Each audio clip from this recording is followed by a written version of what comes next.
Yo, what's up, Short Back Inside crew? It's your boy Pleasure P, and today we're testing nighttime recording and lighting.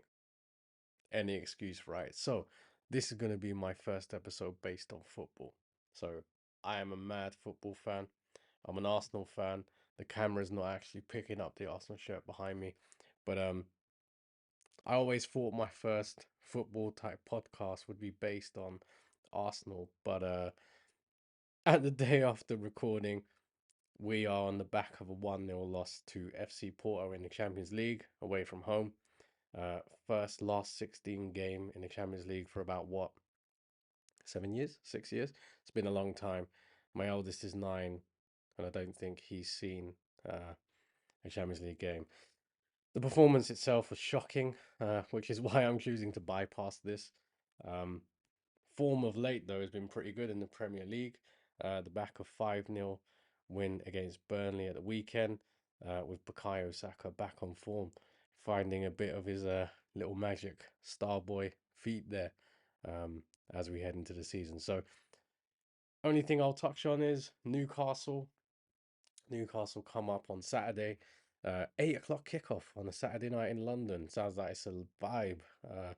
It's those kind of times I miss being home in North London. But definitely one to watch on the weekend. People will be beveraged up, I would assume, by that point.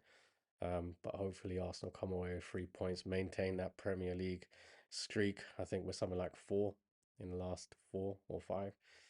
So good stuff. Anyway, why am I wearing a French shirt? So I am part French, but my party trick is, despite my really French name and being part French, I can't speak French. So what are we going to talk about today? Today we're going to talk about the main French striker, Kylian Mbappe. He has officially announced that he will be leaving Paris Saint-Germain in the summer. So sit back, I'm going to run through some thoughts. Obviously, we got to play the theme tune.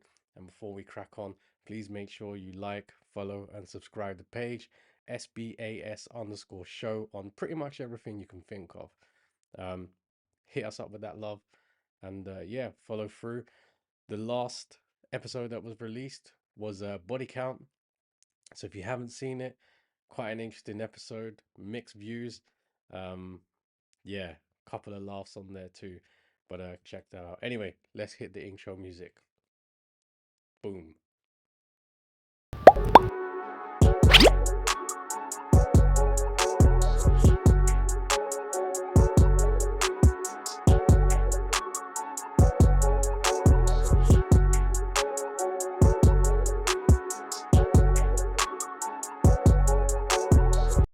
So hopefully you had a little vibe with the intro music. As I say, favorite part of editing.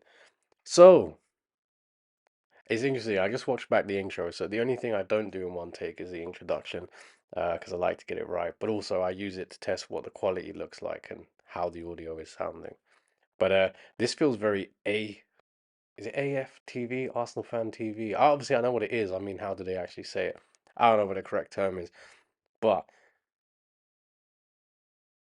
yeah, getting those kind of vibes. Anyway, let's jump into it. Kylian Mbappe. So, why have I picked this one out? So, as an Arsenal fan, I've heard a lot of things saying that we are linked with Kylian Mbappe, and that that sounds too good to be true, is the initial thing. However, I was thinking about this and reflecting on what actually is unrealistic about it. Why is it unrealistic for Arsenal? And to be fair, any of the top four Premier League teams to be thinking about it. The only time it'd be unrealistic is Tottenham. Let's not. So let's go through some stats. According to whatever website I looked at, whatever Google chucked up. So let's be keeping it real. I'm not here to try and compete with AFTV by any stretch of the imagination. But the stats I have say that Kylian Mbappe has played 356 games. And I think he's at about what, 24, 25 years old? Don't quote me on that. Should we ask Siri? Hey Siri, how old is Kylian Mbappe? He's not responding. Alexa, how old is Kylian Mbappe? Mbappe is 25 years old. 25 years old. Oh, 1998. Thank you. So I wasn't that far off. Anyway, 356 games, and of that, 75 caps for France, including a route all the way to the 2018 final with a win, and the 2022 World Cup final in this very shirt without the winner's badge, which was on the Argentina shirt I decided to wear when I had my hair out. But some interesting stats from that: 276 goals. And, we hear the comments: Farmers League, the French League is a Farmers League. But another stat before I go into that bit: 123 assists, which is something that threw me a little bit. I didn't think Kylian was doing that, but then there is that whole French League thing. So let me just break down the French League a little bit. Now, I haven't watched the French League in a couple of years now, so I might be talking complete nonsense. But if we think about it logically, we look at defenders that come out of France. Where do they go? Top European teams: Real Madrid, Barcelona. Some have been in the Italian league, German league, you know? So these defenders that are coming out of the French league, and attackers and wingers, they're all coming out and they're doing stuff. So what's the breeding ground? Obviously, you got Clairefontaine, which is, the French academy, if you like, for the national team, that produces banger after banger after banger in terms of players. You can go all the way back to Thierry Henry, David Trezeguet, Nicolas Anelka. They produce players, but nobody seems to acknowledge that the French league is where these people come from. Yes, they don't stay, but some of them go back. Payet has been back for how many years? I don't know if he's retired or what yet, but he had a good little run going back. Lacazette's back in the French league. So I don't really like all the hate that the French league gets. I do follow Paris Saint-Germain, um, not because of Kylian Mbappe. It's just been a team that I followed for some time. It's a bit of a family team there. But coming back to the stats of those goals: 44 goals in the Champions League. So actually, Kylian would have been in the Champions League pretty much his whole career. Let's see how many seasons he's played. Alexa, how many seasons has Kylian Mbappe done in the Champions League? News.com.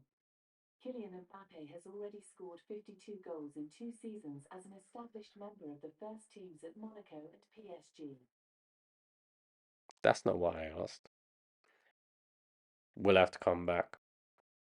But 44 goals doesn't seem like a massive return, considering that PSG generally have got to like quarterfinal stages, and the groups that they've had over the years have been easy. So I thought it would maybe be a bit more than that.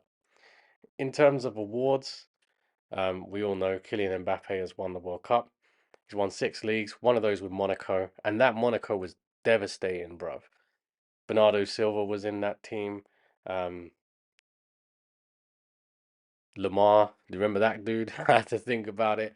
Lamar, is that brother still at Atletico Madrid? I don't know where he is, man. Alexa, where's Thomas Lamar?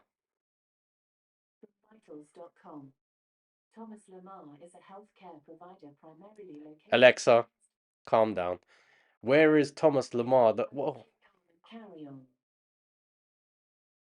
Okay. I don't know if you guys can hear that, but yeah.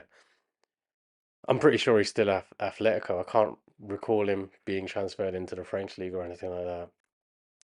So Kylian's been top scorer um 10 times in various competitions, but the ones that stand out is the 2022 World Cup. Obviously, we know in the final he did his thing. Unfortunate not to walk away with the trophy that day. Battle of the Goats. Yeah, I said it. Cristiano wasn't there. Who gives a fuck? But 5 times in League R. Now, there's some ballers in League R, so we should remember that. And Kylian has had a season where they didn't win the French league. Someone else did. Can't remember who it was. That's how memorable it is. So I think I've just counteracted my whole argument about the French league. So, style of play. So this is my observations. Now, I don't watch Kylian Mbappe week in, week out. I've probably there was a time actually when in the BT Sports had the French league. I probably watched a bit of it then.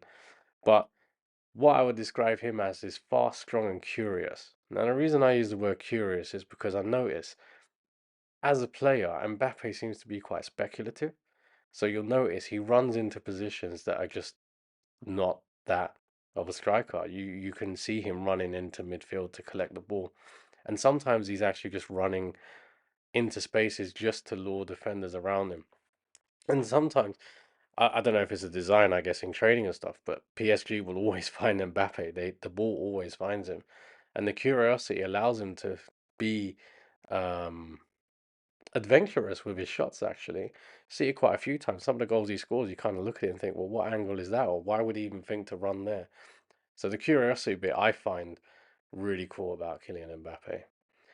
As I said, he does follow the ball. He wants the ball. He's somebody that will come forward and claim the ball. And he's not afraid to try something. You know, he has that arrogance of sorts. One that you would associate with like a Thierry Henry or a Nicolas Anelka. Not as humble as someone like a David Trezeguet. I always found David Trezeguet to be quite on the pitch. He seemed quite humble, quite relaxed. Not relaxed, that's wrong, but he wasn't throwing his arms in the air. He wasn't giving it the attitude or anything like that that you would see with like a Thierry Henry and a Nicolas Anelka in his later years back in the Prem. It's quite rough. 44 yellow cards, which for a striker is quite high, right? Considering that he's the star boy in France and he's playing in the French League too, you'd assume he'd have some bias. So you'd have to think he's had some pretty rough tackles. Or maybe that's just one for every goal he scored in the Champions League. Technically aware, um, reading of the game, I mean, some of the runs he makes, I know, sometimes about the quality of the ball and all that, but the runs he makes, it gives Paris Saint-Germain options. And one of the things I've written here is the Anelka centre midfield style. So as Anelka went to Chelsea, um, he had that season where he finished top scorer. But interestingly, France did not use him as a striker. There were games where he was playing in the centre midfield. One that stands out in mind was a game against England, and he ran that midfield. If you go back and look at it, people think I'm chatting shit right now. Go back and look at it. Must have been around, I want to say around 2010, because they were wearing that French shirt from the controversial Thierry Henry handball against Ireland. But if you watch that, Nicolas Anelka actually played centre mid. I can't recall if they actually positioned him there, but the majority of the game he was in midfield, and that guy did not lose the ball. And if you watch Kylian Mbappe, you know everyone sort of says Thierry Henry style because they're running in and cutting in, but I actually look at it and I think actually he's got that Anelka trait, the way he kicks the ball, the hardness of the shots and things like that. Thierry was um, more faint in his touch, more elegant. Anelka was a bit more rough and ready, and I think that's what Mbappe is. Now then, of his 200 and let's scroll up. How many goals did we say? 270 something. 276 goals. 191 of those have been on his right foot, which again surprised me. I thought he would have had more left-footed goals. But then when I think about it subjectively, I do sort of think about him more cutting inside, right? So cutting in on his right foot. So that makes sense. Zero free kick goals, direct free kick goals. That surprised me. He's got a good shot. He's got good technique. He's got bare bangers. But then, here's the next part. 161 of Mbappe's goals were from the 6 yard box or closer. And actually, when I think back to a lot of his goals, a lot of them are cutbacks to him and he sort of bangs it in or taps it in. Or, and this is quite important actually, where he's run through on goal and he's rounded the keeper, which he does quite frequently, or, slip through defense or whatever. I guess that would bring him into that position to do that. But 161 goals from 6 yards or closer is just not what I initially associate when I think about Mbappe and his goals. Now, bringing it back to where he should go, what I think he should do. So, when you think about it, if you look at those stats, Real Madrid seems like the obvious option, to be fair. It feels like less of a stylistic change for him. But then we got to consider they got Jude Bellingham banging him in at the moment. And actually, what does that do to Jude Bellingham? Vinicius Junior, Rodrigo, man them like that. I don't even know who their actual striker is. So I guess in theory, who is their striker?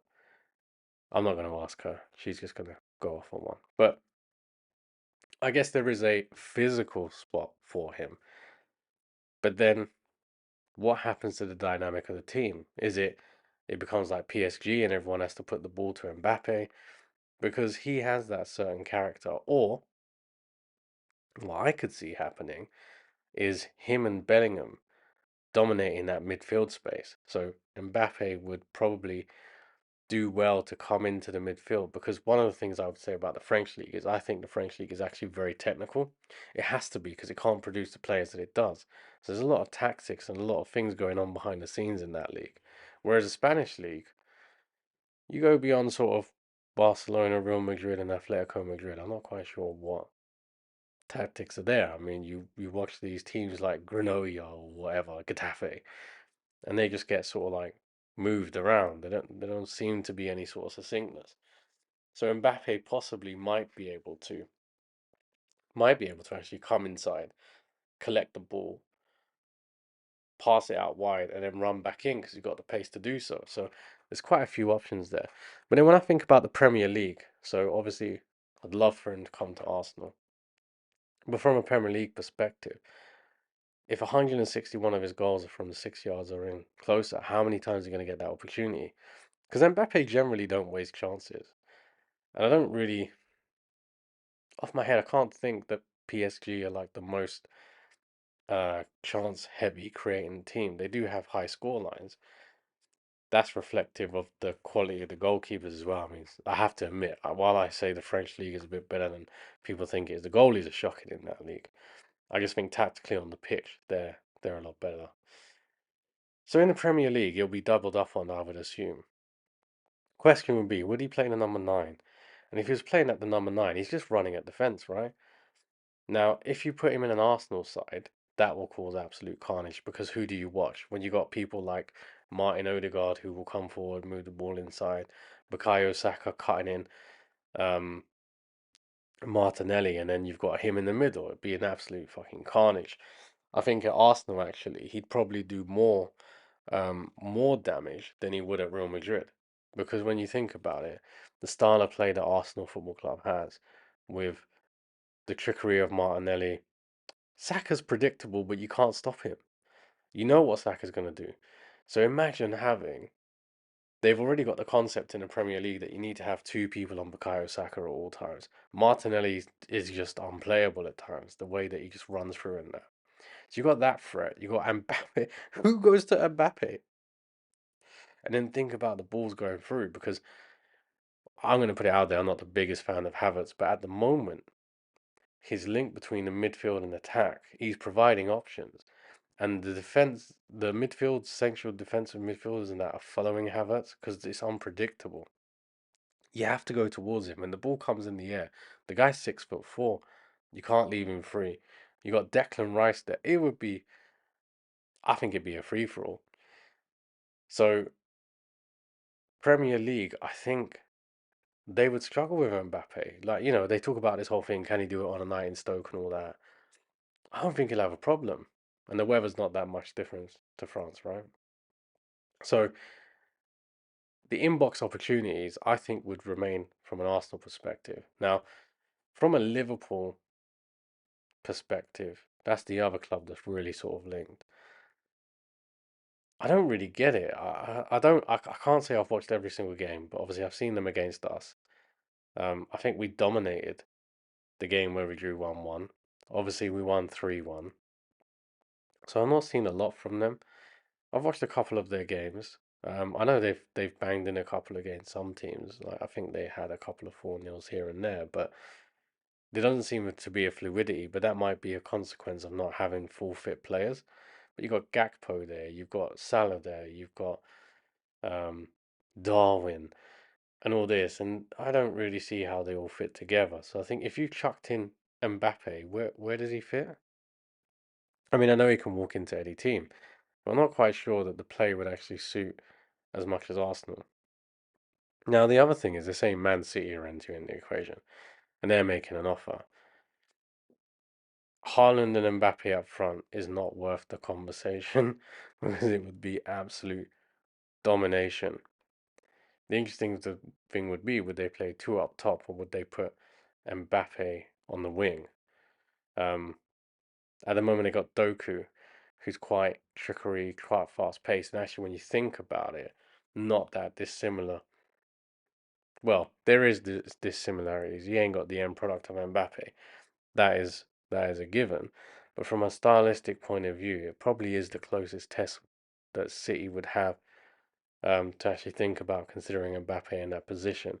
Because I think Doku is not he's not a goal scorer, but he's got that same sort of quick feet. He's got the pace. He's got the skill.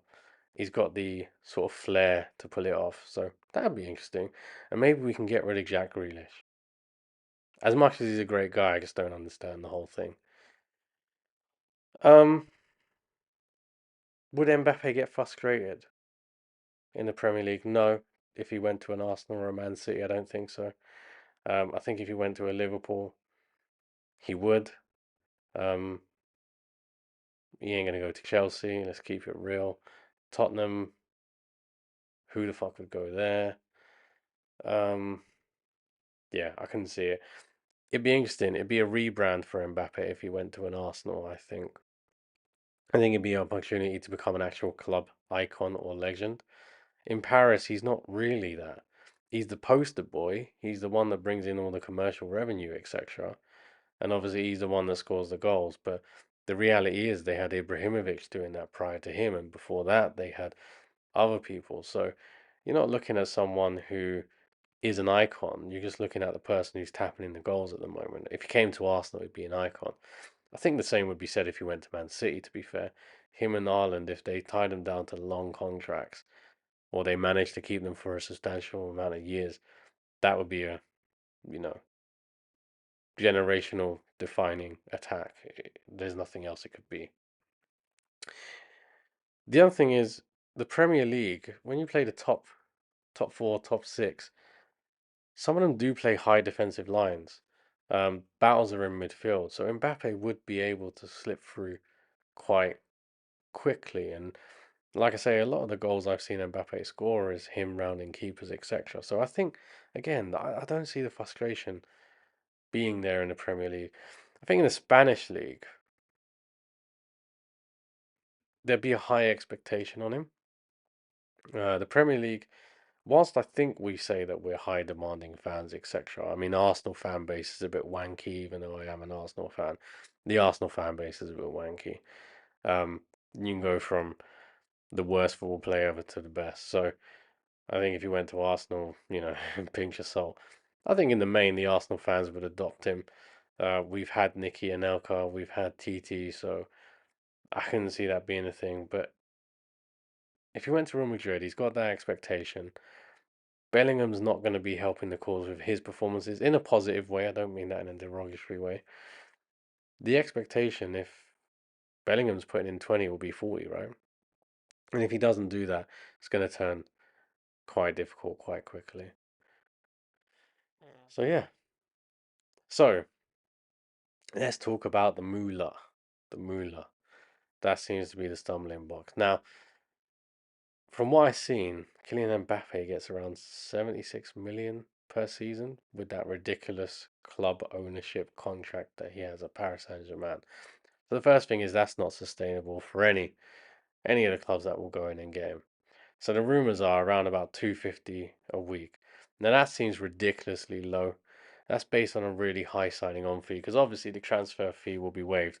And by the way, what amazing business by Paris Saint-Germain to actually forfeit 150 milli last season to just win the French league again.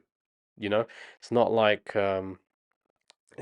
he's gonna go and win the Champions League with Paris Saint-Germain. So completely loss of 150 million there. So I can't see Mbappe signing a contract for 250,000 a week.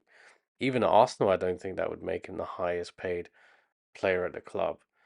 Um, I think we'd be looking at least 300,000 a week, right? Wherever he goes. I'm not quite sure what the Spanish leagues are paying in terms of salaries out there, to be fair. But I'd imagine maybe that's where the 250 would come from. Maybe out in Spain, 250 would be more akin of what the top end is there. And I guess look, reality is whatever he signs, he's going to get commercial revenue money anyway. So I'm pretty sure he'll be looked after whatever it is. I think it'll be more about what he wants for his footballing ambitions and where he decides he can do more for himself, really. So in terms of being an image for a club, when you think about it, let's break it down for a minute. What kind of commercial revenue would a club generate for Kylian Mbappe? Now, interesting. Both Real Madrid and Arsenal, I would say, have a fairly strong French fan base. Real Madrid have got French players in there at the moment. Benzema was their goal scorer up until this season. Zinedine Zidane, Makaleli has even played for Real Madrid. So they've had a history of French players over the years that has probably given them a French fan base. Arsenal, self-explanatory. TT, I mean, you can go through a list. You can go through a whole list, right? Bobby, Manu, Vieira. The list is endless from that perspective. So I'm not quite sure we'd get French fans, but what we will get is the school kids all around the world. So Mbappe has a massive following. And you know, how many times you walk down the road now in the UK and you see a Paris Saint-Germain Mbappe shirt? I don't think you'll see that here in the UK. You're not going to see all of a sudden millions of Liverpool or Arsenal shirts. But what you will see, for example, if he goes to Real Madrid, is loads of Real Madrid Mbappe shirts. And I suspect around the world globally, you know, the Arab nations, um, the Americas and stuff like that, you probably will start to see more Arsenal and Mbappe shirts if there was a signing there. So you would get that revenue, and with that will become more sponsorship. So I'm not looking at it from the sell of shirts and things like that, which is the traditional sort of measure. But what you're looking at is essentially you might get deals in the Arab nations now because you've got Mbappe that you wouldn't have got previously, or you might get deals with airlines or whatever. So there's all kind of things there. Um, Mbappe is a Nike athlete, isn't he? And obviously Arsenal sponsored by Adidas, so there wouldn't be a direct link there. But that's a good thing for Adidas, isn't it? When you think about it, although yes, Real Madrid are also sponsored by Adidas, um, would they part fund something because they get to see our boy in their kit? Because obviously France sponsored by Nike, Paris Saint-Germain sponsored by Nike. Um, I've always wondered that kind of thing, you know, in the background, do these sort of sports companies think like that? So I think it's worth it from that perspective. But also, let's break it down. So on research, I think the Champions League winners generate from the actual Champions League. So this isn't TV revenue or anything like that. This is just prize money for the Champions League. They'll get about 70 milli for that. So already, I mean, obviously you're not going to pay Mbappe 76 million. You can't because of financial fair play, etc. But that in itself, the reality is if you put Mbappe into any team, I say this because Paris Saint-Germain haven't won it, but you put Mbappe into Arsenal, Liverpool, Real Madrid, either three of those have a chance of winning it. Real Madrid know how to win the Champions League, right? Let's keep it real. Liverpool also do know how to win the Champions League.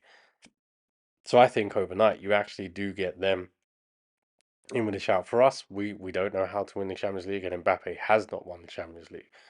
But what you're creating is that carnage that I spoke about earlier.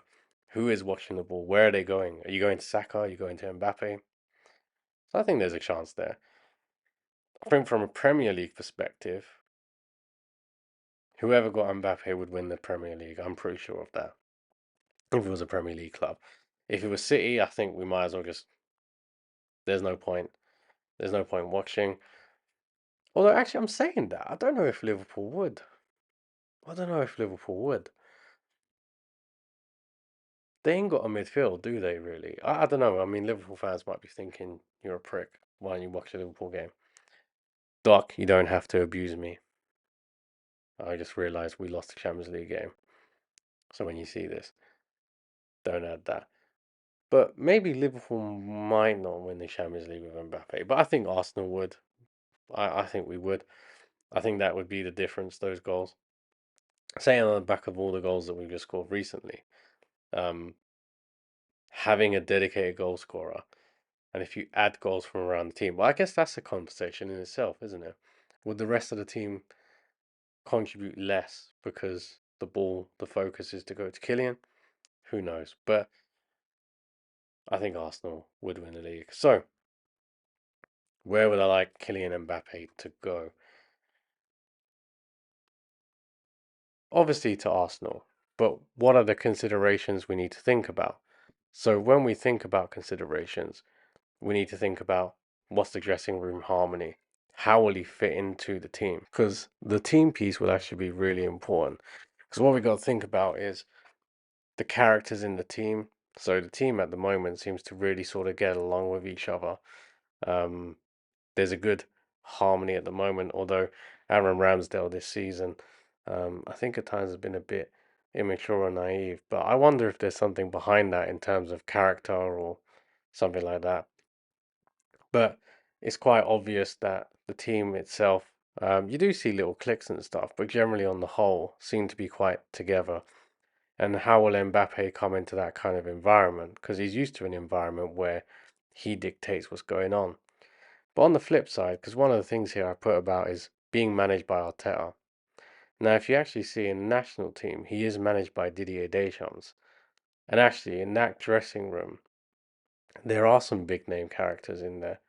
Paul Pogba, um, the one that immediately springs to mind, although I don't think he will be back in the national team anytime soon. But you got Benzema was also there in the 2022 World Cup. So he's not a stranger to being around big characters or big pressure environments. And actually, when you think back to the 2018 World Cup win in Russia, Paul Pogba was the one that really sort of galvanized that team, really sort of got them over the line. But Didier Deschamps has managed him. Um, Pochettino has managed him. So he has been managed by characters. I guess the thing is at Paris Saint-Germain, they've made him bigger than the club. Whereas I think at a club like Arsenal or Real Madrid, and even a Liverpool, he would never be bigger than the club. So that's what we've got to consider. The other thing is understand what his motivations are, what is important to him, and translating that, I guess, to the team in a way that you would with any signing, that you're making a key role. Because I assume that would have had to be in place for Declan Rice. Declan Rice is someone that comes across as a character who is there to win, not necessarily to take part. And I think Mbappe would be the same. So we've already had that first high profile signing. He's won a European trophy, Declan Rice, that is. Not one that is the most rewarding, but you have to respect what the guy was at West Ham. I see him as part of the Arsenal team and he seems to blend in. And Mbappe seems generally quite happy in the French dressing room as well. Generally smiles, generally getting on with people, etc. So it's only the Paris Saint-Germain thing where it seems to be different. Thing about team fit as well is actually how he fits into the team. So we talked about all the different things of the players around him and the space and creativity bit, but it's also about how the game adapts when he's not there, if he is there, because suddenly you've got to find that threat. Now we have a playing style, but Mbappe can't be on the bench, so you're going to forfeit that in effect for his position in the team. So how easy is it going to be for the team to default back to what it is today? And that goes to the same for Real Madrid as well, or Liverpool, wherever he goes. Anywhere he goes, he's going to make a difference. I think the only place he might make less of a difference would be Man City in terms of the disruption. Because, like I say, I think they got left wingers who do that piece, and they've got Erling Haaland. So, whichever one of the two spaces he would be occupying, there is sort of like that devastation effect there. End product for Dooku, like I said, not really so much. But in an Arsenal, for example, if he was replacing Gabriel Jesus, who is not the most clinical, or Eddie number 14 Nketiah, who doesn't bang in goals either, there's a big difference there. And suddenly you're relying back onto the players that maybe have gone to a space of creativity as opposed to goal scoring, because chances created in the Premier League would probably be a bit less than what Kylian is used to. You got to think about that piece. So that was it. That was my little snippet episode. Thank you for listening. Arsenal to sign Mbappe, free transfer. You heard it here first. Shout out to the SBAS crew. Have a good one. See you later. Pleasure P out.